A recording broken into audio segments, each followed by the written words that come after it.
اعوذ باللہ من الشیطان الرجیم بسم اللہ الرحمن الرحیم الحمدللہ رب العالمین والصلاة والسلام علی سید الانبیاء والمرسلین اما بعد قال اللہ تبارک و تعالی فی القرآن المجید والفرقان الحمید الف لام میم ذالک الکتاب لا ریب فیہ آمنت باللہ صدق اللہ مولانا العظیم۔ نہایت ہی واجب الاحترام معزز و محترم شرکائے سفر نور، اللہ رب العزت کے کرم اور آقا کریم علیہ الصلاۃ والسلام کے نالین پاک کے تصدق سے ہم بحمد اللہ تعالی نور کے اس سفر کے اندر شریک ہیں، جس کے اندر ہم انشاءاللہ قرآن پاک کے سٹارٹ سے یعنی الحمد سے لے کر پورے قرآن پاک والناس تک جتنے مضامین قرآن پاک کے اندر ڈسکس کیے گئے ہیں ان سب کے اوپر روشنی ڈالیں گے۔ ناظرین کرام، سب سے پہلے میں آپ سب دوستوں کو اور جو کیمرہ کے پیچھے مجھے سن رہے ہیں اور دیکھ رہے ہیں سب بھائیوں اور بہنوں کو سفر نور کورس کے اندر خوش آمدید کہتا ہوں۔ ناظرین کرام، ہم بہت خوش نصیب لوگ ہیں کہ اللہ رب العزت نے ہمیں قرآن پاک کو سمجھنے اور اس کے علم کو حاصل کرنے کا موقع عنایت فرمایا ہے۔ دیکھیں، اللہ رب العزت کلام مجید میں ارشاد فرماتا ہے، نبی کریم علیہ الصلوۃ والسلام کا فرمان ذیشان ہے، حدیث مبارکہ ہے۔ حضور نبی کریم علیہ الصلوۃ والسلام نے ارشاد فرمایا کہ خیرکم من تعلم القرآن وعلمہ، تم میں سے سب سے بہترین وہ ہے کہ جو قرآن کو خود سیکھتا ہے اور پھر آگے دوسروں کو سکھاتا ہے۔ تو گویا امت میں سے یا جو ہمارے پڑوسی ہیں، جو ہمارے شہر والے باقی ہیں، جو باقی کاموں کے اندر لگے ہوئے ہیں، ان سب سے نبی کریم علیہ الصلوۃ والسلام کی حدیث مبارکہ کی روشنی میں ہم لوگ جو آج یہاں بیٹھ کر قرآن پاک کے علم کو حاصل کرنے کی غرض سے یہاں پر بیٹھے ہوئے ہیں، ہم ان سب سے بہتر ہیں۔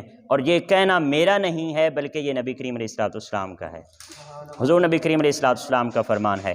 تو یہ جو ہمارا کورس ہے، آپ دیکھتے ہیں دیگر اور کئی لوگ ایسے کورسز کرواتے ہیں، دورہ قرآن کرواتے ہیں، لیکن وہ یا تو سرسری ترجمہ کرواتے ہیں یا پھر اتنی تفصیل میں چلے جاتے ہیں کہ ٹائم بہت زیادہ لگا دیتے ہیں، اور اتنا زیادہ ٹائم پھر مناسب نہیں ہوتا۔ ہم نے اس کا روزانہ کا 1 گھنٹہ رکھا ہے۔ 1 گھنٹے کے اندر ہم سب سے پہلے جو ہمارا پہلا سیشن ہوگا اس کے اندر ہم علوم القرآن پڑھیں گے۔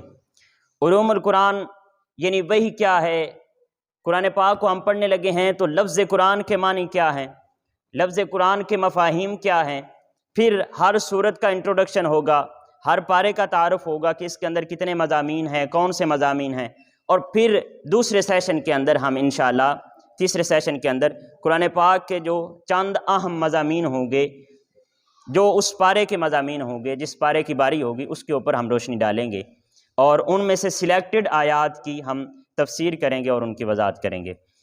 تو سب سے پہلے میری گزارش یہ ہے آپ سب احباب سے بھی اور جو آن لائن سماعت فرما رہے ہیں آپ سب سے بھی کہ ضروری ہے کہ آپ لوگ اپنے پاس ایک قلم اور ایک کاغذ لے کر بیٹھیں، نوٹ بک اور پنسل لے کر بیٹھیں، جو چیزیں یہاں پر بیان کی جائیں ان کو ساتھ ساتھ نوٹ کرتے جائیں، کیونکہ یہ صرف اس رمضان المبارک کے 30 دنوں کے لیے ہمارے لیے یہ سعادت نہیں ہے، بلکہ یہ نور کا سفر انشاءاللہ ہمیں پوری زندگی میں کام آئے گا اور پھر زندگی کے بعد بھی کام آئے گا انشاءاللہ۔ تو اگر چیزیں ہم نے نوٹ کر لیں، ان تمام چیزوں کو نوٹ ڈاؤن کر لیا تو یہ پوری زندگی ہمارے پاس محفوظ ہو جائیں گے، اور اب جب چاہیں گے نور کے اس سفر میں سے اپنے لیے روشنی اخذ کر سکیں گے۔ تو اپنے پاس نوٹ بک لے کر بیٹھیں، اور اس کے علاوہ میں ریکمینڈ کروں گا کہ ترجمہ عرفان القرآن اپنے پاس لے کر بیٹھیں۔ اگر عرفان القرآن میسر نہیں ہے تو کوئی ترجمے والا قرآن پاک اپنے پاس لازماً رکھیں، اور اگر ترجمے والا قرآن پاک بھی نہیں ہے تو کم از کم عربی فونٹ جو قرآن پاک ہے وہ لازماً اپنے ساتھ لے کر بیٹھیں۔ تو آپ سب سے گزارش ہے کہ قرآن پاک جو ہے وہ آپ کے پاس تو اویلیبل ہے، اب یہ کہ قرآن پاک لے کر بیٹھ جائیں۔ 2-3 لوگ اٹھ جائیں نا، اور سبھی کو ایک تو سب سے پہلے ہم دیکھتے ہیں کہ اس کی فضیلت کیا ہے۔ یہ جو ہم کام کرنے لگے ہیں اس کا فائدہ کیا ہے؟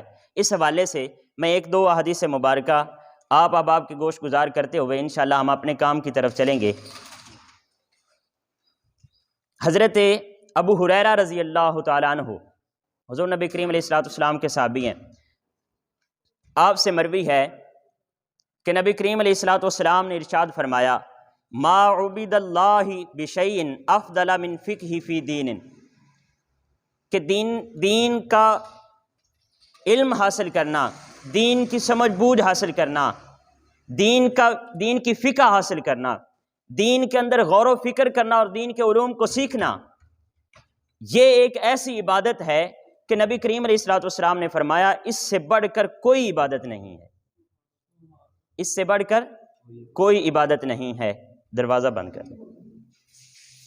اس سے بڑھ کر کوئی عبادت نہیں ہے، یہ نبی کریم علیہ السلام نے ارشاد فرمایا کہ دین کا علم حاصل کرنا جو یہ عبادت ہے، جو قرآن پاک کو سمجھنا، قرآن پاک کے علوم کے اندر غور و فکر کرنا، اس کی فقہ اور اس کا گہرا علم حاصل کرنا، اس سے بڑھ کر کائنات کے اندر کوئی عبادت نہیں ہے۔ پھر فرمایا فقیہ واحد اشد علی الشیطان من الف عابد، کہ ایک فقیہ، ایک دین کا علم حاصل کرنے والا، ایک دین کی سمجھ بوجھ رکھنے والا اور ایک دینی علوم کا طالب، دینی علوم کے لیے کوشش کرنے والا، قرآن پاک کی آیات کو سمجھنے کے لیے غور و فکر کرنے والا، جو ایک فقیہ ہوتا ہے وہ 1000 عابدوں سے بہتر ہوتا ہے، 1000 عبادت گزاروں سے بہتر ہوتا ہے۔ تو نبی کریم علیہ السلام نے ایک کمپیر ہمارے سامنے پیش فرمایا کہ ایک سائیڈ پہ ایک فقیہ ہے، ایک سائیڈ پہ ایک قرآن پاک کا علم حاصل کرنے والا ہے، قرآن پاک کی سمجھ بوجھ حاصل کرنے والا ہے، اور دوسری طرف 1000 عبادت گزار ہیں۔ تو نبی کریم علیہ السلام نے فرمایا کہ شیطان پر یہ ایک فقیہ ان 1000 عابدوں سے زیادہ سخت ہے اور ان کے مقابلے میں زیادہ اپنے ایمان کو محفوظ کرنے والا ہے۔ اس کے بعد یہ حضرت ابو ہریرہ رضی اللہ تعالیٰ عنہ نے روایت بیان فرمائی، اور اس کے بعد فرماتے ہیں وَلِكُلِّ شَيْءٍ عِمَادٌ، نبی کریم علیہ السلام نے ارشاد فرمایا کہ ہر چیز کے لیے ایک ستون ہوتا ہے، ہر چیز کے لیے ایک ستون ہوتا ہے۔ جیسے یہ مسجد ہے ہماری تو اس کے لیے ستون ہے جس کے اوپر چھت کھڑی ہوئی ہے، تو ہر چیز کے لیے ایک ستون ہوتا ہے۔ فرمایا وَعِمَادُ هَذَا الدِّينِ الْفِقْهُ، کہ اس دین کا جو ستون ہے، اس دین کا جو ستون ہے، جس ستون کے اوپر یہ دین کی عمارت کھڑی ہوتی ہے، جس سپورٹ کے اوپر ہمارے دین اسلام کی عمارت کھڑی ہوتی ہے، وہ فقہ ہے، وہ قرآن پاک کا علم ہے، قرآن پاک کے اندر غور و فکر کرنا ہے اور قرآن پاک کی سمجھ اور بوجھ حاصل کرنا ہے اور دین کی معرفت حاصل کرنا ہے۔ تو یہ نبی کریم علیہ السلام نے دین کو سیکھنا، اور جو یہ ہم آج کام شروع کرنے والے ہیں، اس کام کو دین کا ستون فرمایا ہے کہ پورے کا پورا دین اس کی سپورٹ کے اوپر کھڑا ہوتا ہے۔ پھر حضرت ابو ہریرہ رضی اللہ تعالیٰ عنہ، آپ نے اس حدیث کو روایت فرمانے کے بعد اپنا کمنٹ فرمایا، اپنی طرف سے چند جملے بولے۔ فرمایا حضرت ابو ہریرہ رضی اللہ تعالیٰ عنہ فرماتے ہیں کہ اگر مجھے ایک لمحہ میسر آ جائے، بہت پیارا کمنٹ ہے حضرت ابو ہریرہ رضی اللہ تعالیٰ عنہ کا، بڑا توجہ کے ساتھ سنیں۔ فرمایا اگر مجھے ایک لمحہ میسر آ جائے کہ میں کسی علم کی مجلس کے اندر بیٹھ کر، علم دین کی مجلس کے اندر بیٹھ کر میں علم دین حاصل کروں، ایک لمحہ میسر آ جائے، کس لیے؟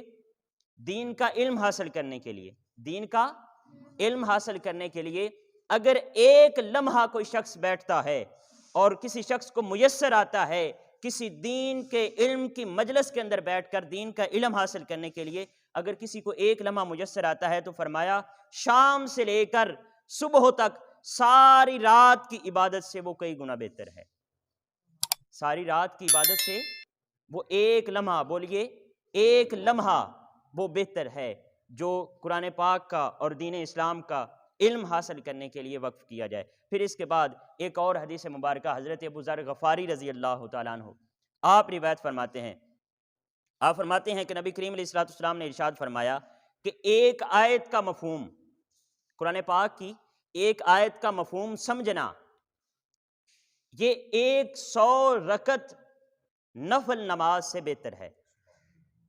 اگر آپ ایک طرف قرآن پاک کی ایک آیہ مقدسہ کے مفہوم کو سمجھتے ہیں، اس کی فقہ کو سمجھتے ہیں، اس کے گہرے علم کے اندر غوطہ زنی کرتے ہیں، اور دوسری طرف آپ کھڑے ہو کر اللہ کی بارگاہ میں 100 رکعت نوافل ادا کرتے ہیں، تو نبی کریم علیہ السلام نے فرمایا کہ اس ایک آیت کا علم حاصل کرنا 100 رکعت نوافل سے زیادہ اجر و ثواب رکھتا ہے۔ اور پھر اس کے بعد نبی کریم علیہ السلام نے فرمایا، یہ تو ایک آیت ہے نا، قرآن پاک کی ایک آیت ہے، فرمایا علم دین کا ایک باب اس کو سمجھنا، علم دین کے ایک باب کو سمجھنا، فرمایا وہ 1000 رکعت نوافل نماز پڑھنے سے بہتر ہے۔ 1000 رکعت نوافل کا جتنا اجر ملتا ہے، جتنا ثواب ملتا ہے، اگر آپ علم دین کا ایک چیپٹر سمجھ لیتے ہیں، ایک باب کے اندر غور و فکر کر کے اس کی فقہ اور اس کی معرفت حاصل کر لیتے ہیں، تو وہ 1000 رکعت نوافل پڑھنے کے برابر آپ کو اجر ملے گا۔ تو کیا یہ آپ کو سودا منظور ہے کہ آپ روزانہ یہاں پر 1 گھنٹہ ٹائم دے کر آپ 1000 رکعت نوافل کے برابر اجر و ثواب کمائیں؟ آپ کو قبول ہے نا یہ؟ تو اس کے ساتھ ساتھ میں آپ کو یہ بھی دعوت دینا چاہوں گا، اپنے سامعین کو بھی اور حاضرین کو بھی، کہ روزانہ رات کو سونے سے پہلے اپنا معمول بنائیں کہ 1 گھنٹہ علم دین سیکھنے کے لیے ہم نے وقف کرنا ہے۔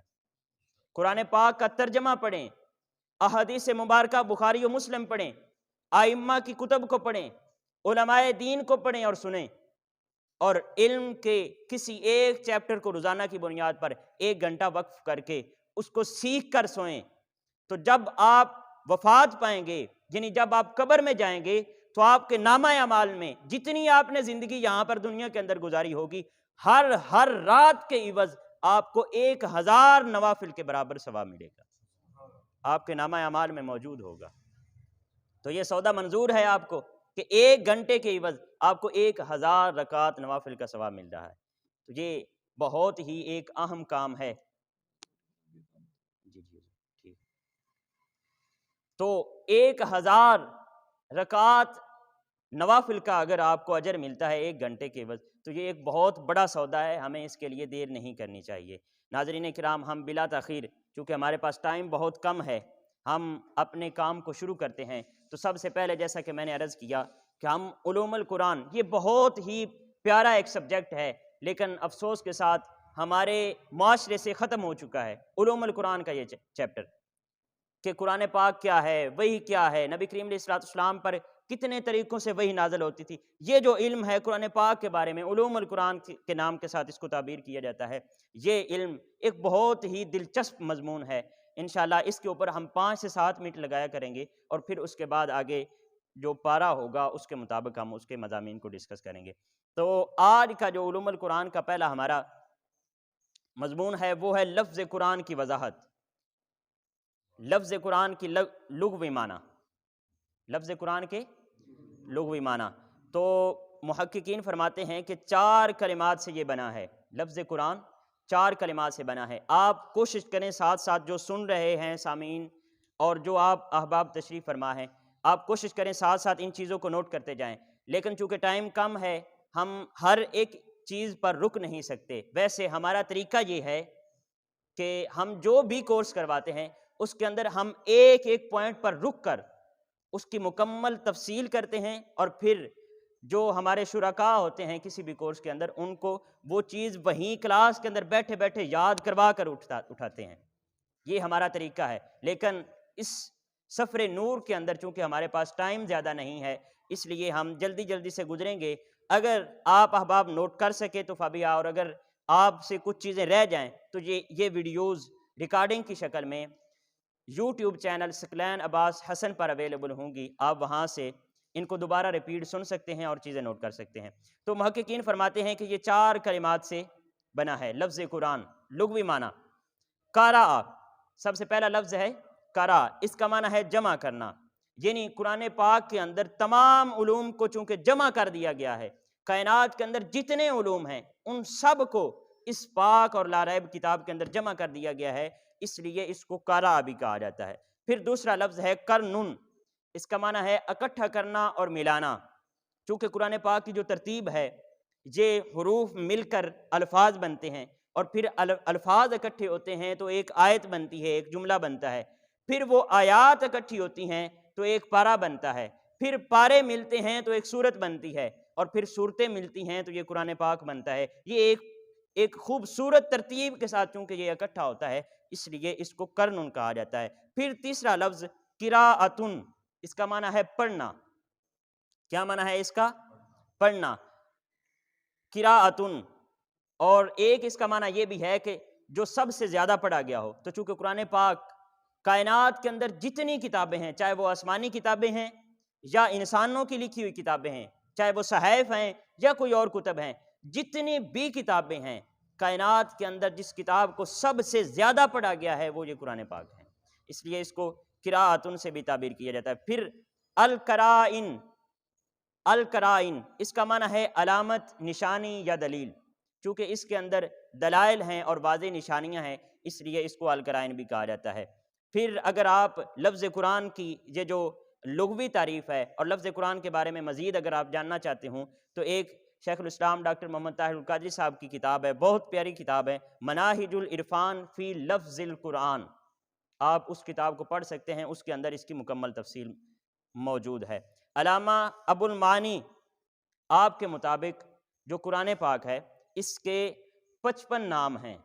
کتنے نام ہیں؟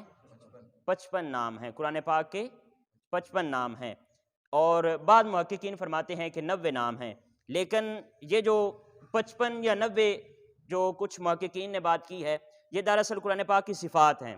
جیسے ہم مختلف صفات کہتے ہیں کہ قرآن حکیم ہے، قرآن مجید ہے، قرآن فرقان ہے، یہ مختلف جو صفات ہیں ان کو اکاؤنٹ کر کے انہوں نے کہا ہے کہ ایک بعض کے مطابق 90 ہیں اور بعض کے مطابق 55 ہیں، لیکن صحیح معنی میں قرآن پاک کے 5 نام ہیں جو قرآن پاک کے اندر استعمال ہوئے ہیں۔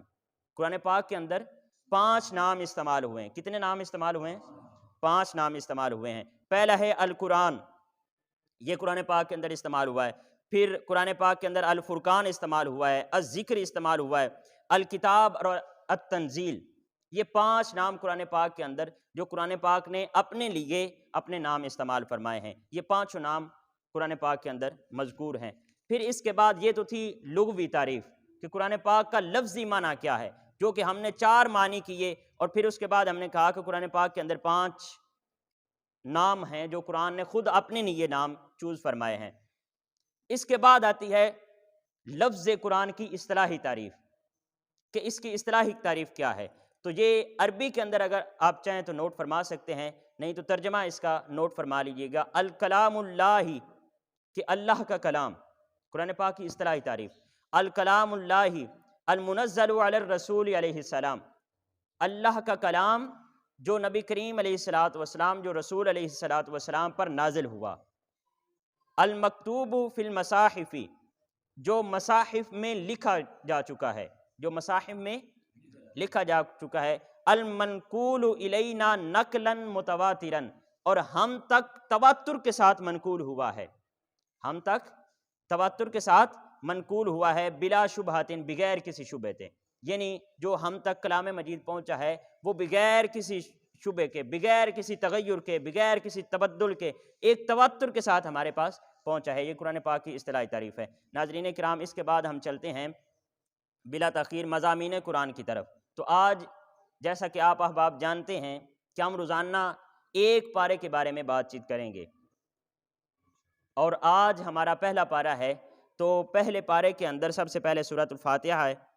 اس کے بارے میں اس کا انٹروڈکشن میں آپ کو کروا دیتا ہوں۔ سورۃ الفاتحہ، اس کے بارے میں 3 اقوال ہیں کہ یہ مکی ہے یا مدنی ہے۔ مکی ان صورتوں کو کہا جاتا ہے جو آقا کریم علیہ السلام کی مکی زندگی میں نازل ہوئیں، یعنی جب نبی کریم علیہ السلام نے ابھی تک ہجرت نہیں فرمائی تھی، جو اس سے پہلے نازل ہوئیں ان کو مکی کہا جاتا ہے، اور جو صورتیں نبی کریم علیہ السلام کی ہجرت کے بعد آپ کی مدنی زندگی میں نازل ہوئیں ان صورتوں کو مدنی کہا جاتا ہے۔ تو اس سورہ فاتحہ کے مکی یا مدنی ہونے کے بارے میں 3 اقوال ہیں۔ پہلا قول یہ ہے کہ یہ مکی ہے، دوسرا ہے کہ یہ مدنی ہے، اور تیسرا قول یہ ہے کہ انہا نزلت مرتین، کہ یہ جو سورت ہے سورۃ الفاتحہ یہ 2 دفعہ نازل ہوئی ہے، ایک دفعہ مکہ کے اندر نازل ہوئی ہے اور ایک دفعہ مدینہ کے اندر نازل ہوئی ہے۔ اب جو پہلے لوگ ہیں جو کہتے ہیں کہ یہ مکہ کے اندر نازل ہوئی ہے، ان کی دلیل یہ ہے کہ سورہ حجر، جو قرآن پاک کی سورہ حجر ہے، اس کے اندر سورہ فاتحہ کا ذکر موجود ہے، اور سورہ حجر جو ہے وہ مکی ہے، سورہ حجر کیا ہے؟ مکی ہے۔ تو اگر سورہ حجر کے اندر سورہ فاتحہ کا ذکر ہمیں موجود ملتا ہے اور وہ سورت مکی ہے، تو پھر اس کا مطلب ہے کہ سورہ فاتحہ سورہ حجر سے بھی پہلے نازل ہوئی ہے، تبھی اس کا ذکر ہے نا سورہ حجر کے اندر۔ تو اس سے ہمیں یہ معلوم ہوتا ہے کہ وہ مکی صورت ہے۔ اور جو حضرات کہتے ہیں کہ یہ مدنی ہے، ان کی یہ دلیل ہے کہ حضرت ابو ہریرہ رضی اللہ تعالیٰ عنہ آپ نے فرمایا کہ یہ مدینہ طیبہ میں نازل ہوئی، یہ جو سورہ فاتحہ ہے یہ مدینہ طیبہ میں نازل ہوئی، اور جب یہ نازل ہوئی تو شیطان جو ہے وہ آہ و بکا کرنے لگا، اور اس نے کہا کہ اب جو ایمان والے ہیں انہوں نے مجھ سے اپنا ایمان بچا لیا ہے، اور وہ اس پر بہت زیادہ رنجیدہ ہوا کہ بہت ہی ایک اہم صورت نازل ہو گئی ہے۔ تو اس سے یہ ثابت ہوتا ہے، حضرت ابو ہریرہ رضی اللہ تعالیٰ عنہ کی اس روایت سے یہ ثابت ہوتا ہے کہ یہ صورت مدنی ہے۔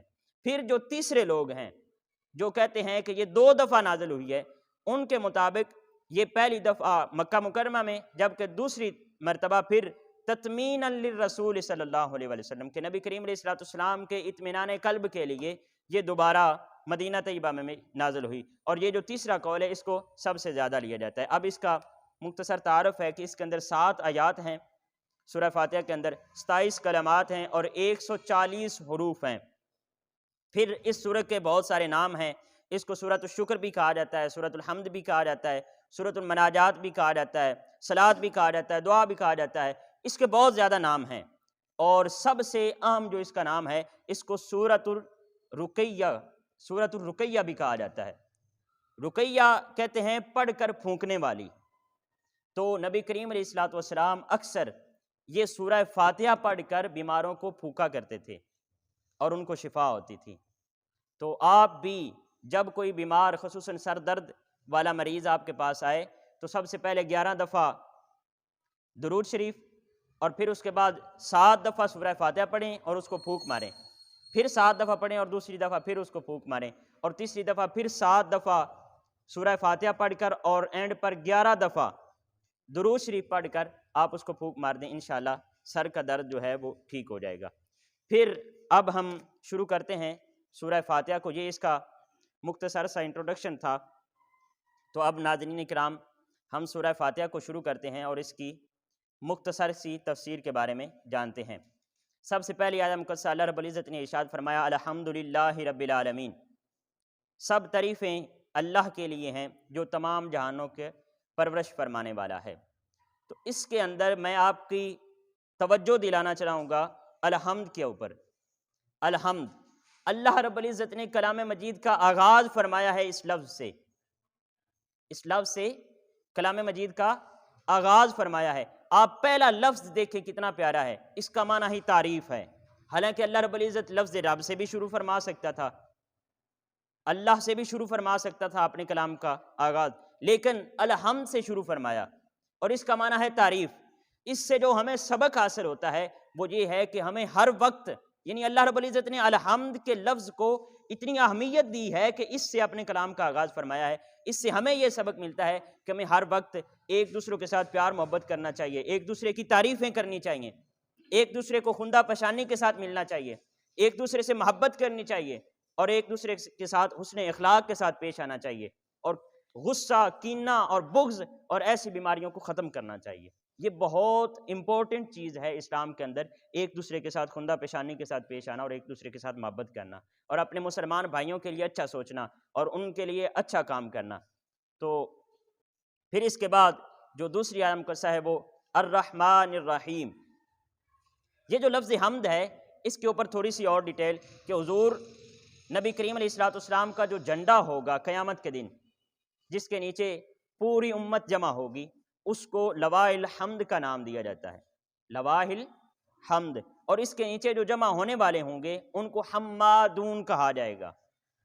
حمادون کا مطلب ہے سب سے زیادہ تعریفیں کرنے والے، یعنی جو دنیا کے اندر سب سے زیادہ تعریفیں کرنے والے ہوں گے، جو دنیا کے اندر سب سے زیادہ محبتیں بانٹنے والے ہوں گے، وہ آخرت کے دن نبی کریم علیہ السلام کے لواء الحمد کے نیچے ہوں گے۔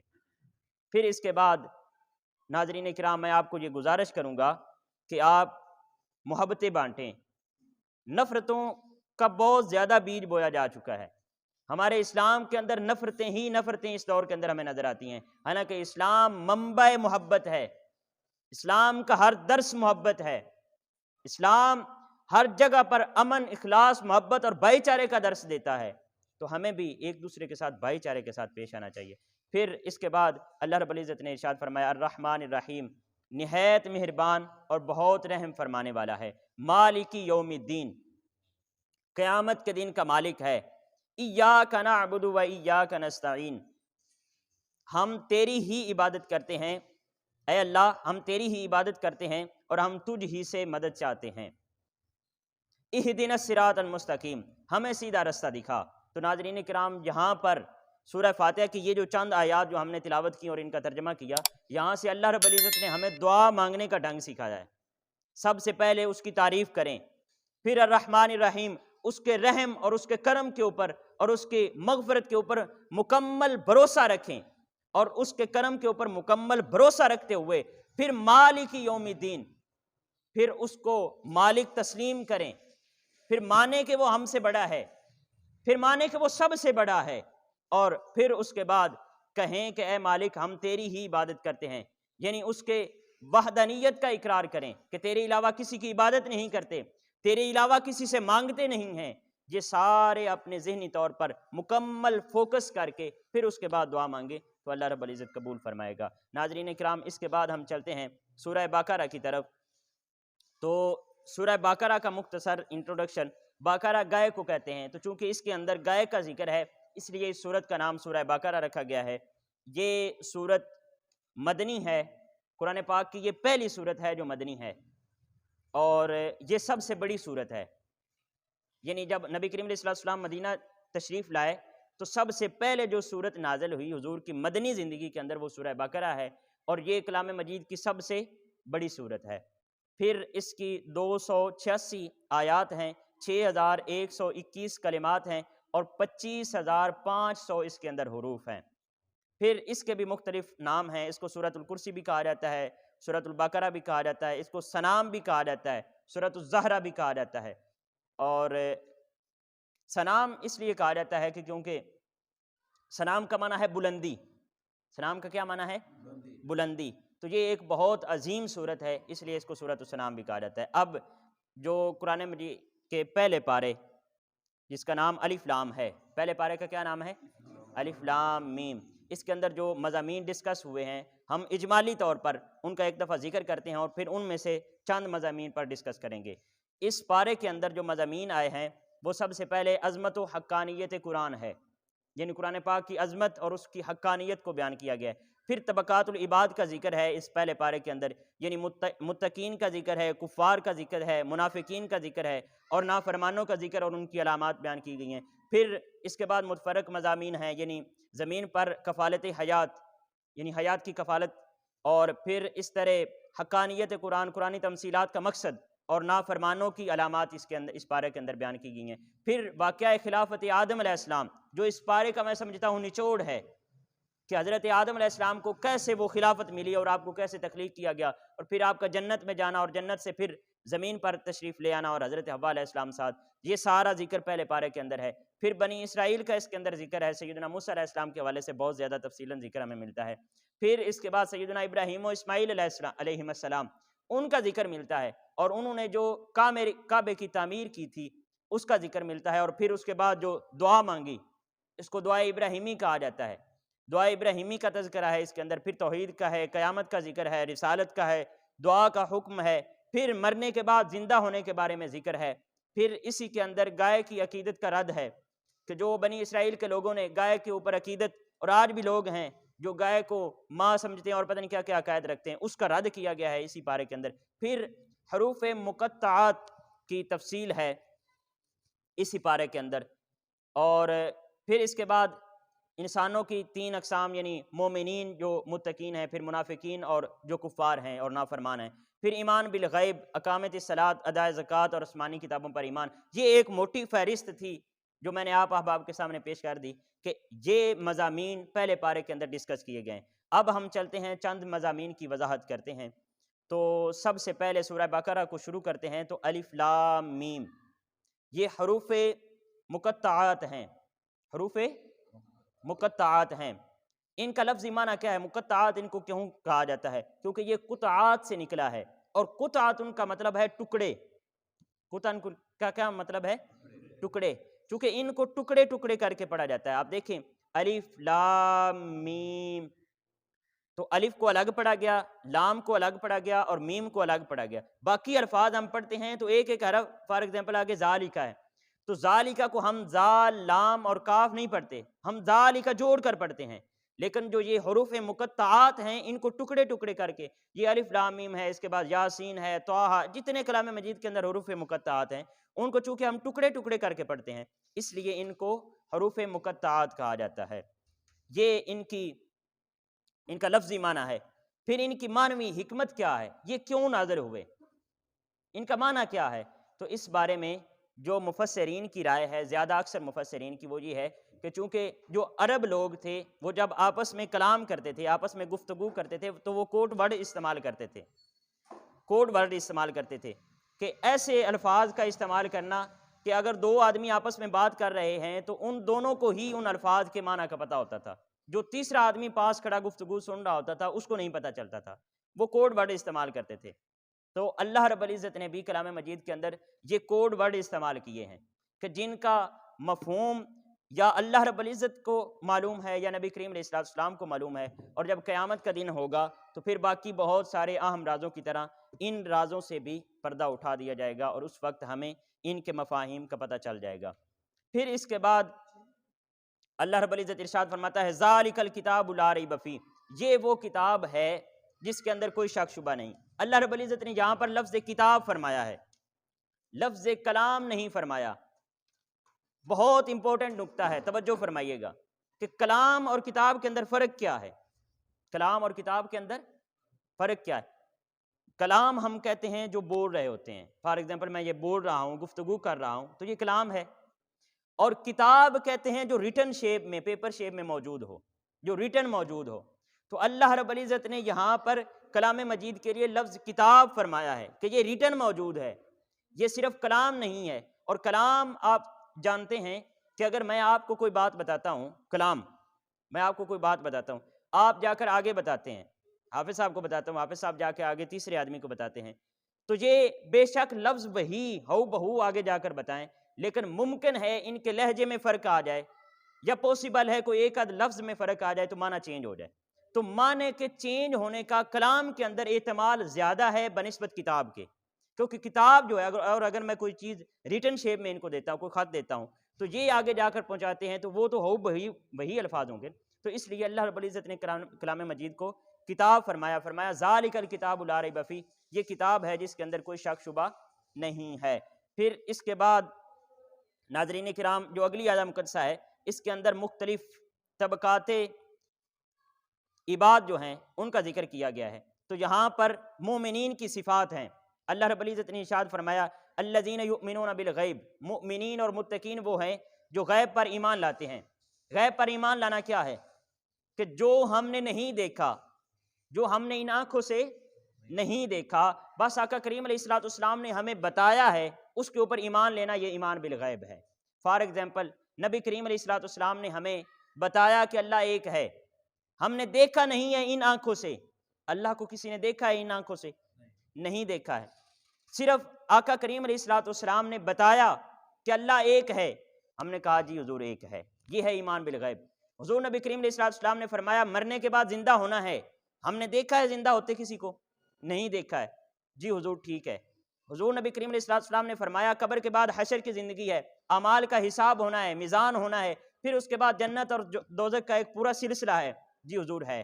ہم نے چاہے دیکھا ہے یا نہیں دیکھا، جو نبی کریم علیہ السلام نے فرمایا اس پر ہو بہو ایمان لے آنا، اپنے عقل کے گھوڑوں کو دوڑائے بغیر، یہ ایمان بالغیب ہے۔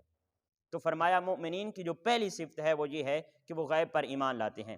پھر وَيُقِيمُونَ الصَّلَاةَ، وہ نماز قائم کرتے ہیں، وَمِمَّا رَزَقْنَاهُمْ يُنْفِقُونَ، اور جو ہم نے ان کو رزق دیا ہے اس میں سے خرچ کرتے ہیں۔ اب یہاں پر دیکھیں اللہ رب العزت نے کتنے پیارے الفاظ استعمال فرمائے ہیں، وَمِمَّا رَزَقْنَاهُمْ يُنْفِقُونَ، یہ نہیں کہا کہ وہ خرچ کرتے ہیں۔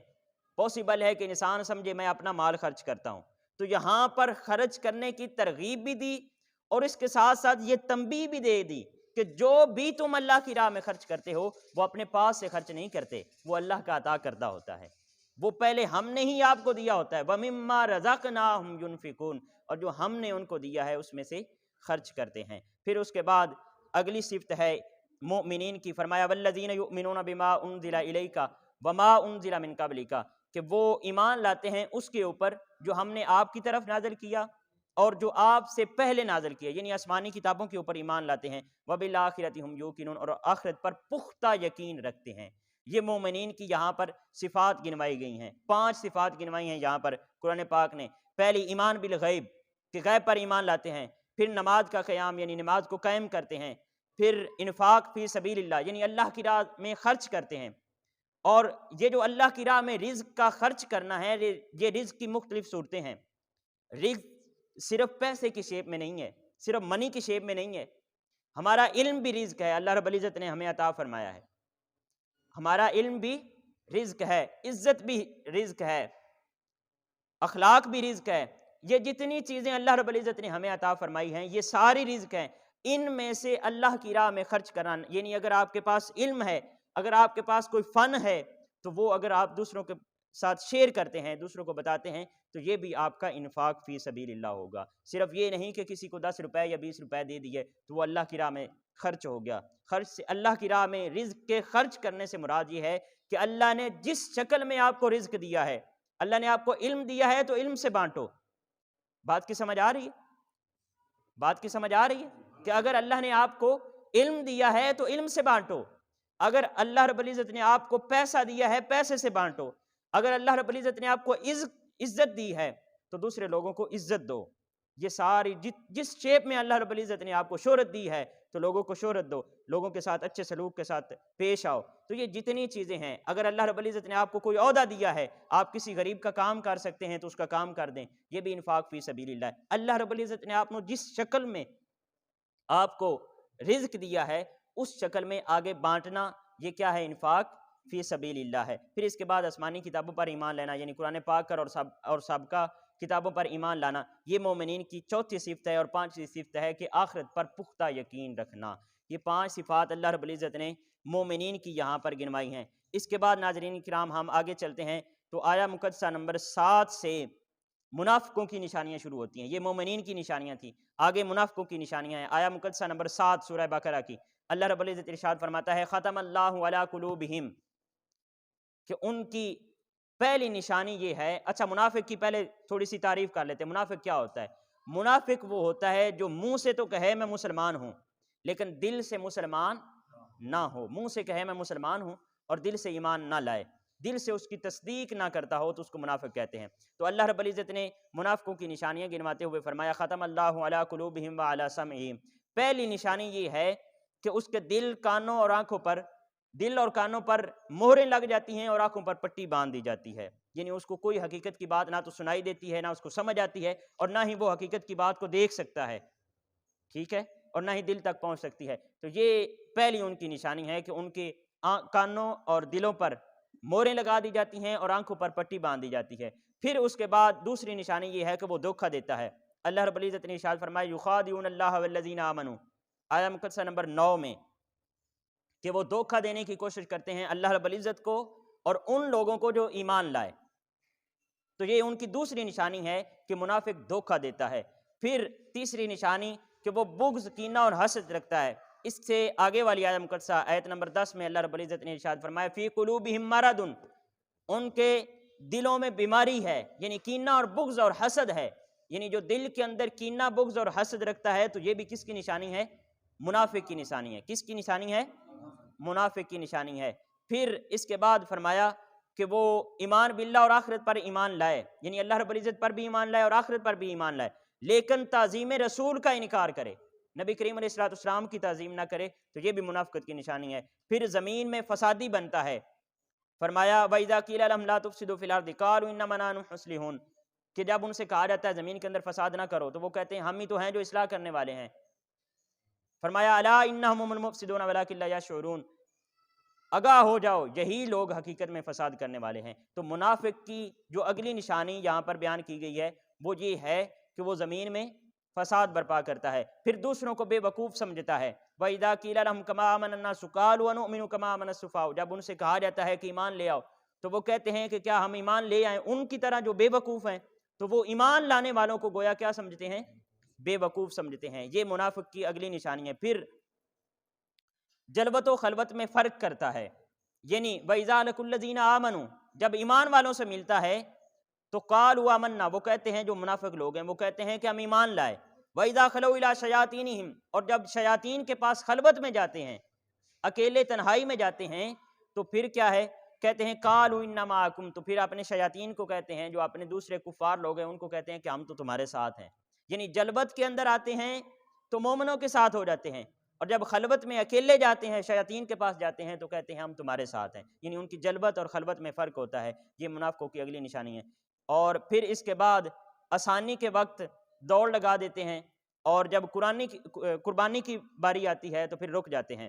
اللہ رب العزت نے ارشاد فرمایا کلما اضاء لهم مشوا فیہ، کلما اضاء لهم مشوا فیہ، کہ جب ان کے لیے ماحول میں چمک ہوتی ہے۔ آیت نمبر 20، اللہ رب العزت نے ارشاد فرمایا کہ جب ماحول کے اندر ان کے لیے چمک ہوتی ہے، یعنی جب آسانیاں ہوتی ہیں تو مشوا فیہ، اس کے اندر چلنے لگتے ہیں، پھر اسلام کے ساتھ ساتھ چلتے ہیں۔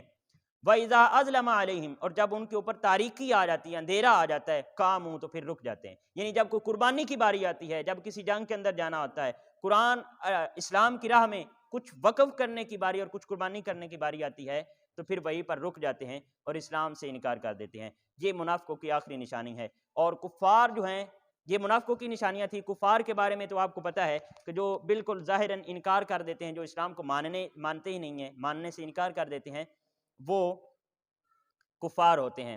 ناظرین کرام، اس کے بعد ہم لیتے ہیں آیا مقدسہ نمبر 23 اس کے اندر قرآن پاک نے ایک چیلنج فرمایا ہے، اور یہ بہت اہم چیلنج ہے۔ اللہ رب العزت نے ارشاد فرمایا وَإِن كُنتُمْ فِي رَيْبٍ مِّمَّا نَزَّلْنَا عَلَىٰ عَبْدِنَا، اور اگر تم اس کلام کے بارے میں شک میں مبتلا ہو جو ہم نے اپنے برگزیدہ بندے پر نازل فرمایا، اگر تم اس کلام کے بارے میں شک کے اندر ہو تو فَأْتُوا بِسُورَةٍ مِّن مِّثْلِهِ، تو لے آؤ ایک صورت، لے آؤ اس کی مثل، اور صرف اکیلے نہیں لے آؤ، فرمایا وَادْعُوا شُهَدَاءَكُم مِّن دُونِ اللَّهِ، اللہ کے علاوہ اپنے باقی سارے شہداء کو بھی بلا لو، اپنے معاونین کو بھی بلا لو، ان کنتم صادقین، اگر تم سچے ہو۔ اگر سچے ہو اس شک شبہ کے اندر، اگر سچے ہو تو پھر اپنے تمام دوستوں کو، اپنے تمام معاونین کو، اپنے بڑوں کو ساتھ ملا کر، اپنے سارے محققین کو ملا کر، اپنے ادباء کو ملا کر، اپنے شعراء کو ملا کر، تمام کو ملا کر ایک صورت ہی لے آؤ، ایک صورت ہی اس کلام کی مثل لے آؤ، تو تم اس دعوے کے اندر سچے ہو۔ لیکن قربان جائیں، آج 1400 سال گزر گئے، ابھی تک کوئی ایک صورت بھی نہیں لا سکا۔ اور یہ اس بارے میں اللہ رب العزت نے کلام مجید کے اندر 3 چیلنج فرمائے ہیں۔ ایک دفعہ فرمایا اس طرح کے کلام لے آؤ، یعنی جو یہ کلام ہے اس طرح کے کلام لے آؤ، کفار نہیں لا سکے۔ پھر فرمایا فَأْتُوا بِعَشْرِ سُوَرٍ مِّثْلِهِ، کہ اس طرح کی 10 صورتیں لے آؤ، جو یہ کلام پاک ہے اس طرح کی 10 صورتیں لے آؤ، نہیں لا سکے۔ پھر فرمایا فَأْتُوا بِسُورَةٍ مِّن مِّثْلِهِ، اس طرح کی ایک صورت ہی لے آؤ۔ تو آج تک اتنی صدیاں گزر جانے کے باوجود ابھی تک کفار ایک صورت بھی نہیں لا سکے، اپنے تمام معاونین کو ملا کر بھی۔ اور پھر فَإِن لَّمْ تَفْعَلُوا وَلَن تَفْعَلُوا، فرمایا اگر تم ایسا نہیں کر سکے اور نہ ہی ایسا کر سکتے ہو، وَلَن تَفْعَلُوا یعنی قیامت تک ہرگز تم ایسا نہیں کر سکتے، فَاتَّقُوا النَّارَ الَّتِي، تو پھر ڈرو اس آگ سے، وَقُودُهَا النَّاسُ وَالْحِجَارَةُ، کہ جس کا ایندھن انسان اور پتھر ہوں گے۔ اور اگر ایسا نہیں کر سکتے، اگر اس چیلنج کو قبول نہیں کر سکتے، تو پھر اس آگ سے ڈرو جو تمہارے لیے تیار کی گئی ہے۔ تو اس پارہ کے اندر اللہ رب العزت کے دو بڑے چیلنج ہیں، دو بہت بڑے چیلنج ہیں۔ ایک تو یہ چیلنج ہے کہ فرمایا کفار کو کہ ایک صورت ایسی لے آؤ قرآن پاک جیسی، اور دوسرا بہت بڑا چیلنج یہودیوں کو کیا کہ جب فرمایا وَلَن يَتَمَنَّوْهُ أَبَدًا، کہ اللہ رب العزت نے کلام مجید میں ارشاد فرمایا کہ یہ کبھی بھی موت کی تمنا نہیں کرتے، کبھی بھی موت کی تمنا نہیں کرتے۔ صحابہ کرام فرماتے ہیں کہ جب یہ آیہ مقدسہ نازل ہوئی تو اگر کوئی ایک یہودی بھی، یعنی یہ قرآن پاک کا چیلنج ہے کہ یہودی کبھی بھی ڈرپوک ہیں، وہ کبھی بھی موت کی تمنا نہیں کرے گا کہ میں یہ مشن ہے میرا، یہ میرا موقف ہے، اس کے لیے میں مرنے کے لیے تیار ہوں۔ دیکھیں مسلمان ہیں، اپنے اسلام کے اوپر، اپنے دین کے اوپر، اپنے نبی کریم علیہ الصلوۃ والسلام کے قدمین اور آپ کے نالین کے اوپر ہم وقت مرنے کے لیے تیار ہیں۔ لیکن یہودی بزدل ہے، قرآن پاک کا دعویٰ ہے کہ یہ بزدل ہے، کبھی بھی مرنے کی تمنا نہیں کرے گا اپنی مشن کے اوپر۔ تو یہ قرآن پاک نے چیلنج کیا یہودیوں کو۔ صحابہ کرام فرماتے ہیں کہ اگر اس وقت مدینہ کے جتنے یہودی تھے ان میں سے کوئی ایک یہودی بھی آ کر یہ کہہ دیتا کہ میں مرنے کے لیے تیار ہوں، تو یہ قرآن پاک کا معاذ اللہ چیلنج جھوٹا ہو جاتا۔ لیکن قربان جائیں، اللہ رب العزت نے چیلنج فرمایا ہو اور پھر کوئی قبول کر لے۔ آج تک اس وقت کے یہودیوں سے لے کر آج تک کسی نے اس چیلنج کو قبول نہیں کیا، کسی نے نہیں کہا کہ میں مرنے کے لیے تیار ہوں اپنے مشن کے۔ تو یہ ایک دوسرا قرآن پاک کا بہت بڑا چیلنج ہے۔ بلکہ قرآن پاک نے فرمایا بلکہ وہ تو ہزاروں سال زندگی مانگتے ہیں، وہ کہتے ہیں کہ ہم ہمیشہ اس دنیا کے اندر ہی رہیں۔ اس کے بعد ناظرین کرام ہم تھوڑا آگے چلتے ہیں تو مضمون آتا ہے حضرت آدم علیہ السلام کی خلافت کا، جو آپ کو خلافت ملی۔ یہ چند آیات ہیں، شروع ہوتی ہیں آیہ مقدسہ نمبر 30، چوتھا رکوع یہاں سے شروع ہو رہا ہے، آیت نمبر 30۔ یہ چند آیات کا میں بالکل مختصر کے ساتھ ترجمہ ہی پڑھوں گا اور پھر اس کے بعد ہم آگے چلیں گے۔ حضرت آدم علیہ السلام کو جو خلافت اور نیابت ملی اور جو وہ فرشتوں کا ایک مکالمہ، اور میں نے پہلے مضامین کے اندر بھی میں نے عرض کیا کہ یہ پہلے پارے کا نچوڑ ہے، یہ مضمون جو حضرت آدم علیہ السلام کو وہ خلافت اور نیابت کا سلسلہ جو ہے اور فرشتوں کے ساتھ اللہ رب العزت کا ایک مکالمہ، تو اس کو بڑی توجہ کے ساتھ سنیں۔ اللہ رب العزت نے فرمایا وَإِذْ قَالَ رَبُّكَ لِلْمَلَائِكَةِ إِنِّي جَاعِلٌ فِي الْأَرْضِ خَلِيفَةً، اور جب آپ کے رب نے کہا فرشتوں سے کہ میں زمین کے اندر اپنا خلیفہ بنانے والا ہوں، قَالُوا أَتَجْعَلُ فِيهَا مَن يُفْسِدُ فِيهَا وَيَسْفِكُ الدِّمَاءَ، تو انہوں نے عرض کیا کیا تو زمین میں کسی ایسے شخص کو نائب بنائے گا جو اس میں فساد انگیزی کرے گا اور خون ریزی کرے گا، یعنی زمین کے اندر آ کر فساد انگیزی کرے گا اور خون ریزی کرے گا، لڑے گا جھگڑے گا اور خون بہائے گا، کیا تو ایسے کسی چیز کو اپنا نائب بنانے جا رہا ہے؟ وَنَحْنُ نُسَبِّحُ بِحَمْدِكَ وَنُقَدِّسُ لَكَ، اور ہمیں دیکھ کہ ہم ہر وقت تیری تعریف کرتے رہتے ہیں اور تیری پاکیزگی بیان کرتے رہتے ہیں۔ قَالَ إِنِّي أَعْلَمُ مَا لَا تَعْلَمُونَ، تو اللہ رب العزت نے ارشاد فرمایا میں وہ کچھ جانتا ہوں جو تم نہیں جانتے۔ پھر اس کے بعد وَعَلَّمَ آدَمَ الْأَسْمَاءَ، تخلیق آدم ہو گئی، اور حضرت آدم علیہ السلام کو تخلیق کرنے کے بعد اللہ رب العزت نے وَعَلَّمَ آدَمَ الْأَسْمَاءَ كُلَّهَا، حضرت آدم علیہ السلام کو تمام چیزوں کے نام، تمام اشیاء کے نام سکھا دیے۔ ثُمَّ عَرَضَهُمْ عَلَى الْمَلَائِكَةِ، پھر انہیں فرشتوں کے سامنے پیش کیا اور فرمایا فَقَالَ أَنبِئُونِي بِأَسْمَاءِ هَؤُلَاءِ إِن كُنتُمْ صَادِقِينَ، اور فرمایا مجھے ان اشیاء کے نام بتاؤ۔ فرشتوں سے کہا، پھر فرشتوں سے کہا کہ مجھے ان اشیاء کے نام بتاؤ اگر تم سچے ہو، ان کنتم صادقین۔ قالوا سبحانک لا علم لنا الا ما علمتنا، تو فرشتوں نے عرض کیا تیری ذات ہی پاک ہے، ہر نقص سے تیری ذات ہی پاک ہے، ہمیں تو کچھ علم نہیں مگر وہ جو تو نے ہمیں بتایا ہے، جو تو نے ہمیں سکھایا ہے۔ انک انت العلیم الحکیم، بے شک تو سب سے زیادہ سب کچھ جاننے والا اور حکمت والا ہے۔ پھر اس کے بعد قال یا آدم انبئہم باسمائہم، جب فرشتے انکار کر بیٹھے، فرشتوں نے کہا ہمیں کوئی پتہ نہیں ہے ان اشیاء کے ناموں کا، ہمیں تو کوئی علم نہیں ہے، پھر اللہ رب العزت نے حضرت آدم علیہ السلام سے فرمایا قال یا آدم انبئہم باسمائہم، اے آدم اب آپ بتاؤ، اے آدم اب تو بتا ان اشیاء کے نام۔ فلما انبأہم باسمائہم، پھر جب حضرت آدم علیہ السلام نے ان تمام چیزوں کے نام بتا دیے، قال الم اقل لکم قال الم اقل لکم انی اعلم غیب السماوات والارض، جب حضرت آدم علیہ السلام نے ان تمام چیزوں کے نام بتا دیے نا، تو اللہ رب العزت نے پھر فرشتوں کو خطاب فرماتے ہوئے فرمایا کیا میں تمہیں کہتا نہیں تھا کہ میں آسمانوں اور زمین کے اندر جو کچھ ہیں، جو مخفی حقیقتیں ہیں، ان سب کو جانتا ہوں۔ وَأَعْلَمُ مَا تُبْدُونَ وَمَا كُنْتُمْ تَكْتُمُونَ، اور میں وہ بھی جانتا ہوں جو تم ظاہر کرتے ہو اور اس کو بھی جانتا ہوں جو تم چھپاتے ہو، میں نے تم سے کہا نہیں تھا۔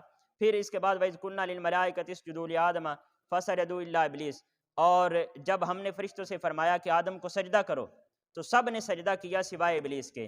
ابلیس اکڑ گیا، اس نے کہا ابا واستکبر، اس نے انکار کیا اور تکبر کیا، وکان من الکافرین، اور ہوگا ہو گیا کفار میں سے۔ وَقُلْنَا يَا آدَمُ اسْكُنْ أَنْتَ وَزَوْجُكَ الْجَنَّةَ، پھر اس کے بعد اللہ رب العزت نے حضرت آدم علیہ السلام سے فرمایا کہ اب جنت میں چلے جاؤ۔ ہم مختصر کرتے ہیں، ٹائم چونکہ بہت کم رہ گیا ہے، ایک دو مضامین آگے بھی ہیں ان کو بھی ڈسکس کرنا ہے، کہ حضرت آدم علیہ السلام کو اور حضرت حوا علیہ السلام کو حکم ہوا کہ اب جاؤ تم جنت میں رہو اور وہاں جا کر عیش کرو، اور وَكُلَا مِنْهَا رَغَدًا حَيْثُ شِئْتُمَا، جو تم چاہتے ہو وہ کھاؤ پیو، وَلَا تَقْرَبَا هَذِهِ الشَّجَرَةَ، لیکن اس ایک درخت کے قریب نہ جانا، فَتَكُونَ مِنَ الظَّالِمِينَ، ورنہ حد سے بڑھنے والوں میں شامل ہو جاؤ گے۔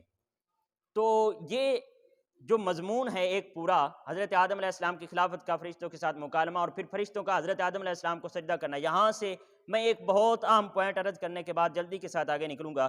وہ اہم پوائنٹ یہ ہے کہ مسجود ملائک بنے حضرت آدم علیہ السلام، یعنی حضرت آدم علیہ السلام کو سجدہ تعظیمی کروایا گیا۔ کیوں کروایا گیا؟ جو اللہ رب العزت نے یہاں پر ریزن بیان فرمائی ہے کہ حضرت آدم علیہ السلام کو فرشتوں نے، جو کہ نورانی مخلوق ہے، اور اس سے پہلے ایک کمپیر بیان ہو چکا ہے کہ یہ زمین میں آ کر فساد برپا کرے گا اور زمین میں آ کر خون ریزی کرے گا اور اللہ رب العزت کی نافرمانیاں کرے گا، اور وہ ہیں کہ وہ ہمہ وقت اللہ رب العزت کی اطاعت میں لگے ہوئے ہیں اور اس کی فرما برداری ایک لمحے کے لیے بھی اللہ کی نافرمانی نہیں کرتے ہیں۔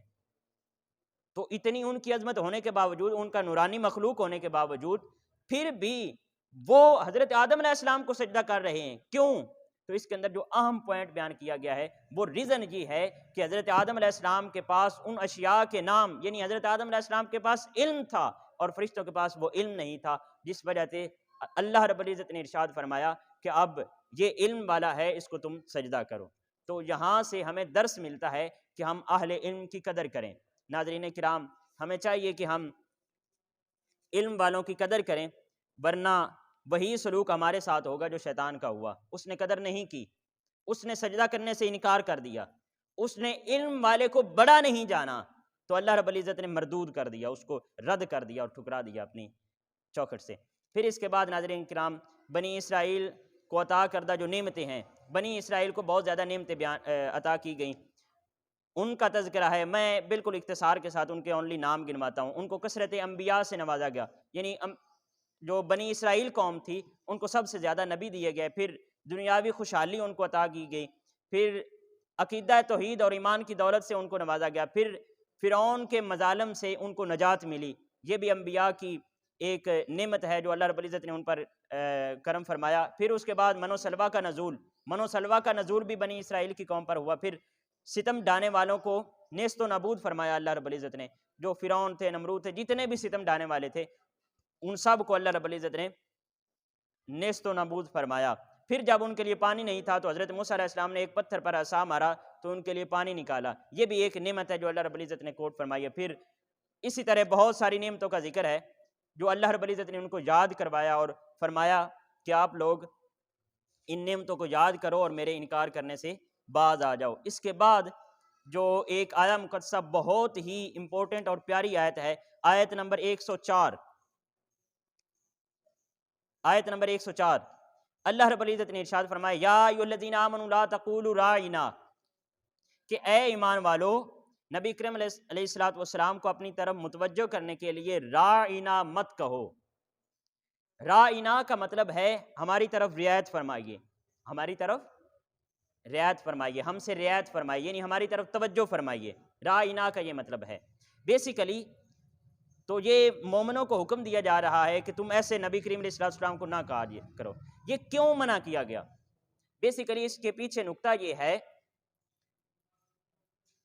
کہ جب یہ مومنین، جب صحابہ کرام نبی کریم علیہ الصلوۃ والسلام کو راعنا عرض کرتے تھے کہ اے نبی مکرم ہماری طرف رعایت فرمائیے، لفظ راعنا بولتے تھے، تو جو منافقین تھے اور جو مدینہ کے دیگر کفار لوگ تھے وہ اس سے لفظ بنا لیتے تھے راعینا، راعنا سے راعینا بنا لیتے تھے۔ راعینا کا مطلب ہوتا ہے چرواہا، تو وہ اس طرح کر کے نبی کریم علیہ الصلوۃ والسلام کا مذاق اڑاتے تھے۔ تو اللہ رب العزت نے منع فرما دیا کہ اے مومنو، جس لفظ سے میرے نبی کی گستاخی کا کوئی ایک چانس بھی ملتا ہو وہ لفظ بھی تم اپنی زبانوں پر نہ لو، بلکہ کیا کرو، یہ دیکھیں ادب رسول سکھایا جا رہا ہے، یہ اللہ رب العزت نے مومنوں کو سکھایا ہے۔ فرمایا وَقُولُوا انظُرْنَا بلکہ نبی کریم علیہ السلام کی بارگاہ اقدس میں حاضر ہو کر دست بستہ عرض کیا کرو کہ انظرنا، ہماری طرف نظر شفقت فرماؤ، ہماری طرف نظر کرم فرماؤ، رائنا نہ کہا کرو۔ اچھا، جو لفظ رائنا ہے اس کے اندر ظاہراً کوئی گستاخی نہیں ہے کہ ہماری طرف رعایت فرمائیے، ہمارے طرف توجہ فرمائیے، یہ کوئی اتنا مطلب ظاہری اس کے اندر کوئی گستاخی نہیں ہے، لیکن چونکہ وہ بدبخت اس میں سے گستاخی کا ایک پہلو نکال لیتے تھے تو اس لیے اللہ رب العزت نے منع فرما دیا کہ ایسا لفظ جس سے گستاخی کا کوئی پہلو نکلتا ہو، بظاہر چاہے اس کے اندر گستاخی نہ ہو لیکن گستاخی کا کوئی 1% چانس بھی ہو، وہ لفظ بھی میری نبی کی بارگاہ میں نہ کہا کرو۔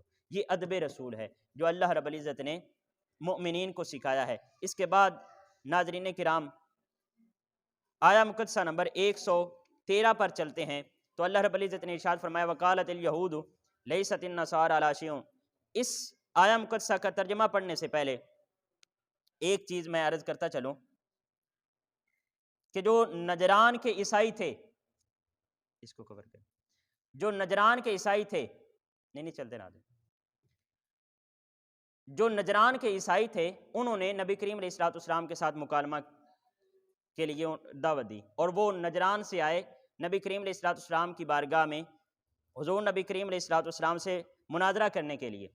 جب وہ نجران کے عیسائی آئے تو جو مدینہ کے یہودی تھے ان کو پتہ چلا کہ یہاں پر عیسائی آئے ہوئے ہیں، تو انہوں نے وہ بھی آ گئے نبی کریم علیہ السلام کی بارگاہ میں، وہ بھی آ گئے، اور جب آ گئے تو پھر وہ آپس میں جھگڑنے لگے، یعنی نصرانی اور یعنی عیسائی اور یہودی یہ دونوں آپس میں جھگڑنے لگے، اور جھگڑ کر کیا کہنے لگے وقالت الیہود لیست النصارى علی شیء، اور یہود کہتے ہیں کہ نصرانیوں کی بنیاد کسی چیز پر نہیں ہے، یہود کہتے ہیں کہ عیسائیوں کی بنیاد کسی چیز پر نہیں ہے، وقالت النصارى لیست الیہود علی شیء، اور جو عیسائی ہیں جو نصرانی ہیں وہ کہتے ہیں کہ یہودیوں کی بنیاد کسی چیز پر نہیں ہے، یعنی وہ آپس میں ایک دوسرے کو رد کرتے ہیں۔ وَهُمْ يَتْلُونَ الْكِتَابَ، حالانکہ وہ ان دونوں قوموں پر کتاب نازل کی گئی اور دونوں کتاب کو پڑھتے ہیں۔ ناظرین کرام، یہاں پر اللہ رب العزت نے یہ جو ذکر فرمایا ہے نجران کے عیسائیوں اور مدینہ کے یہودیوں کا کہ وہ ایک دوسرے کا انکار کرتے ہیں، ایک دوسرے کو جھٹلاتے ہیں، ایک دوسرے کو کہتے ہیں کہ تیرے پاس کچھ نہیں ہے، وہ کہتا ہے تیرے پاس کچھ نہیں ہے، اور فرمایا حالانکہ وہ دونوں اللہ کی کتاب کو پڑھتے ہیں، حالانکہ دونوں کو اللہ رب العزت کی طرف سے کتاب عطا کی گئی ہے، دونوں اہل کتاب ہیں، لیکن اس کے باوجود ایک دوسرے کی کتابوں کا رد کرتے ہیں۔ تو اللہ رب العزت نے فرمایا فَاللَّهُ يَحْكُمُ بَيْنَهُمْ يَوْمَ الْقِيَامَةِ فِي مَا كَانُوا فِيهِ يَخْتَلِفُونَ، پس اللہ ان کے درمیان قیامت کے دن اس معاملے میں خود ہی فیصلہ فرما دے گا جس میں وہ اختلاف کرتے ہیں۔ اس آیا مقدسہ سے ہمیں یہ سبق حاصل ہوتا ہے کہ آج جو ہم امت مسلمہ کئی فرقوں کے اندر بٹ چکے ہیں، ایک فرقہ کہتا ہے دوسرے کو کہ تیرے پاس کچھ نہیں ہے، دوسرا تیسرے کو کہتا ہے تیرے پاس کچھ نہیں ہے، حالانکہ سبھی قرآن پڑھتے ہیں، سبھی اللہ رب العزت کا ذکر کرتے ہیں اور اللہ کی عبادت کرتے ہیں، سبھی آقا کریم علیہ السلام کو آخری نبی مانتے ہیں، سب ہی ایک ایمان، ایک کوئی پختہ طریقہ ٹیپ بھی لگائیں۔ ناظرین کرام، سبھی ایک اللہ کو مانتے ہیں، ایک نبی کو مانتے ہیں، ایک کتاب کو مانتے ہیں، اس کے باوجود آپس میں جھگڑتے ہیں۔ تو اللہ رب العزت نے فرمایا کہ ان چھوٹی چھوٹی چیزوں پر آپس میں جھگڑنا نہیں چاہیے، بلکہ ان چھوٹے فیصلوں کو اللہ رب العزت پر چھوڑ دیں، وہ اللہ رب العزت قیامت میں خود فیصلہ فرما دے گا۔ تو ہمیں یہاں سے یہ اہم نوٹ ملتا ہے کہ کسی بھی فرقے، کسی بھی مسلمان فرقے کو کافر یا کسی بھی گروہ کو کافر نہیں کہنا چاہیے۔ پھر اس کے بعد ناظرین کرام آیا مقدسہ 102 ہے، تھوڑا سا پیچھے آئیں تو آیا مقدسہ نمبر 102 یہ ہمارا لاسٹ مضمون ہے، اس کو ڈسکس کرنے کے بعد ہم انشاءاللہ آج کے لیے اجازت لیں گے۔ آیا مقدسہ نمبر 102 اس میں سحر یعنی جادو کا بیان کیا گیا ہے۔ ناظرین کرام، بہت اہم مضمون ہے اور آج ہمارے معاشرے کے اندر یہ بہت زیادہ مشہور ہو گیا ہے اور بہت زیادہ عام ہو گیا ہے، اس کے اوپر تھوڑی سی توجہ دیں مجھے کہ جب قومیں اپنی ترقی اور ترقی کا جو دار و مدار ہے وہ علم اور ریسرچ اور تحقیق کی بجائے کاہلی پر کرتی ہیں، یعنی وہ بجائے محنت کرنے کے شارٹ کٹ استعمال کرنے کی کوشش کرتی ہیں، تو پھر وہ ایسے شارٹ کٹ لیتی ہیں جو ناجائز ہوتے ہیں، پھر وہ سود کا طریقہ استعمال کرتے ہیں، پھر وہ جادو کرنے کی کوشش کرتے ہیں، پھر وہ دوسروں کو دھوکہ دینے کی کوشش کرتے ہیں، دوسروں کے ساتھ منافقت کرنے کی کوشش کرتے ہیں، دوسروں کو نیچا کرنے اور خود آگے بڑھنے کی کوشش کرتے ہیں، یعنی جب شارٹ کٹ میں آتے ہیں۔ تو اسی طرح جو حضرت سلیمان علیہ السلام کا جب دور تھا تو اس وقت بھی لوگوں نے بجائے محنت کرنے کے، بجائے اپنے کام کے اندر کوشش کرنے کے، انہوں نے شارٹ کٹ طریقہ استعمال کرنے کی کوشش کی۔ انہوں نے کیا کیا؟ انہوں نے جادو کرنا شروع کر دیا۔ اللہ رب العزت نے ارشاد فرمایا وَاتَّبَعُوا مَا تَتْلُو الشَّيَاطِينُ عَلَىٰ مُلْكِ سلیمان، اور وہ اس چیز یعنی جادو کے پیچھے بھی لگ گئے تھے اور سلیمان علیہ السلام کے عہد حکومت میں۔ وَمَا كَفَرَ سُلَيْمَانُ وَلَٰكِنَّ الشَّيَاطِينَ، حالانکہ سلیمان علیہ السلام جو تھے وہ انہوں نے کوئی کفر نہیں کیا،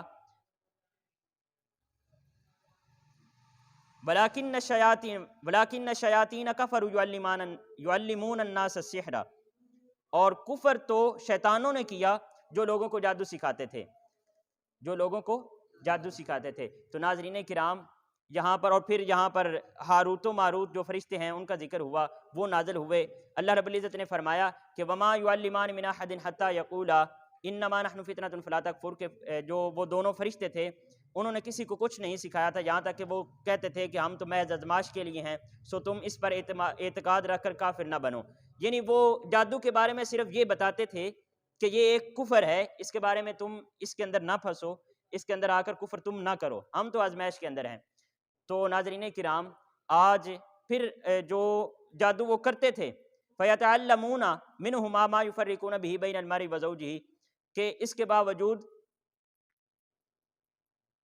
وہ یعنی ایسا منتر کرتے تھے، ایسا منتر سیکھتے تھے جو حضرت سلیمان علیہ السلام کی قوم تھے، کہ جس کے ذریعے شوہر اور اس کی بیوی کے درمیان جدائی ڈال دیتے تھے۔